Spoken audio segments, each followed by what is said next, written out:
শোনো গ্রামবাসী, এই গ্রামে যত গরিব মানুষ আছে সবাই আমার বাসায় এসে 1.5 কেজি আটা নিয়ে যাবে। ওহো, 1.5 কেজি আটার জন্য তোমার বাসায় যেতে হবে? আরে যাও ভাই যাও, এই গ্রামে কেউ এত না খেয়ে নাই। আরে থাক ভাই, আমাদের এতটুকু আটা লাগবে না। আরে কে যাবে 1.5 কেজি আটার জন্য 10 কিলোমিটার দূর? চলো সবাই। আমার ঘরে তো একটা আনাচের দানাও নাই, আর আমার মা বোন তো 2 দিন থেকে কিছুই খায় নাই। একটা কাজ করি, গিয়ে ওই 1.5 কেজি আটাই নিয়ে আসি।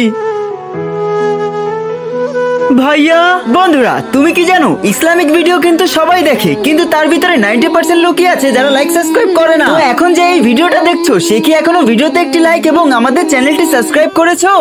জি বাবু। ভাইয়া আপনি যেই 1.5 কেজি আটার কথা বলছিলেন ওটা দিবেন? আচ্ছা বাবা, এখনই আনতেছি। যাক, আজকে আমার মা বোনের পেটটা ভরবে।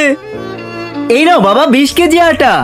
কিন্তু ভাইয়া আপনি তো 1.5 কেজি আটা বলছিলেন। বাবা আমি 1.5 কেজি আটা এই কারণে বলছিলাম, যার সব থেকে বেশি প্রয়োজন সেই এটা নিতে আসবে। যদি আমি 20 কেজি আটার কথা বলতাম তাহলে এখানে ওইসব লোকরাও আসতো যাদের এটা প্রয়োজন না, আর সত্যিকারে যাদের এটা হক তারা কখনোই পেত না। ধন্যবাদ ভাই, আল্লাহ আপনাকে এর থেকে অনেক বেশি দিন। বন্ধুরা, আমি কি এই কাজটা ঠিক করেছি? কমেন্ট বক্সে অবশ্যই জানিয়ে যাবে।